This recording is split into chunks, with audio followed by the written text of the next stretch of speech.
Breaking news, Donald Trump is going to be undergoing a medical evaluation at Walter Reed Hospital.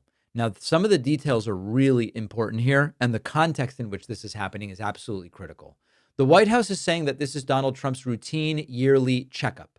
Sources are saying this is not a routine visit. This is all happening when we have these growing questions about Trump's health, about transparency around his health, his ability to serve, his fitness for office. And this is sparking new concerns inside of Washington, D.C. Now, the official line from Trump's press secretary, Caroline Leavitt, is it's just an annual exam. There's no big deal here. But you might recall that Donald Trump had a full physical in April. That was just 6 months ago. That report already was suspicion-inducing because of how vague it was and how glowingly propagandistic the report from Trump's doctor was. And so now behind the scenes, Trump aides are reportedly pushing for a more comprehensive look because of all the health concerns that are obvious with Donald Trump. The chronic venous insufficiency diagnosis, which seems worse than they're acknowledging, swelling in the ankles, recent footage of Trump, as we talked about early last week, has Trump's eyes pointing in notably different directions. Often his right eye and sometimes both are almost completely swollen shut. He's disoriented regularly, not recognizing people. Trump's balance has been called into question. That video when he was going to meet Putin, where he seemed unable to just track a straight line. His gait, G-A-I-T, is increasingly a source of questions. And we now have multiple governors and even a senator who have publicly been saying, this guy's got dementia. We heard it from Gavin Newsom. We heard it from J.B. Pritzker. We've heard it from Ruben Gallego. And the White House, of course, denies all of this. But still, the calls for a full neurological evaluation are growing, not the Montreal Cognitive Assessment. Trump identified a giraffe. What a big boy. The calls for a serious and full neuropsych eval are growing quickly. Now, this is not the first time that Donald Trump's health reports have felt like PR. You know, if you go back to Trump's COVID hospitalization, we were not getting the full story. We were told Trump's going to Walter Reed with COVID out of an abundance of caution.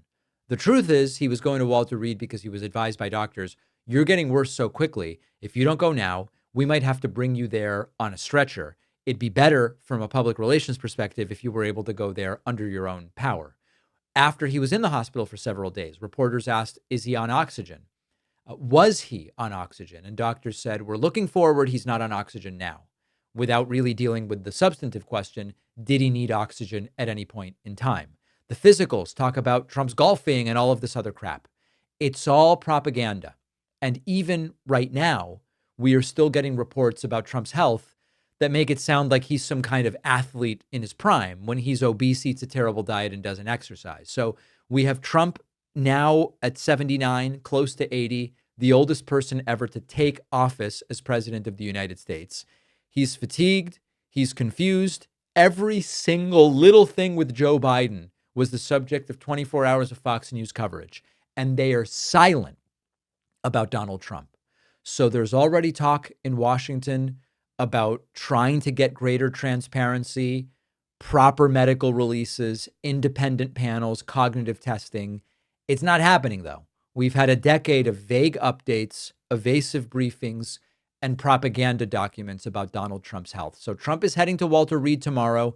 The stakes are extraordinarily high. For me, the question isn't just what will doctors find? It's if doctors find something, will we ever learn about that publicly? And maybe even more insidiously, remember Trump's whole thing, if we don't test, we won't have COVID cases? I wouldn't even put it past the entire apparatus at the White House to say, it's not about covering up the results. Let's not even test a whole bunch of stuff. Let's do the Montreal Cognitive Assessment rather than a proper neuropsych eval, or even not do that.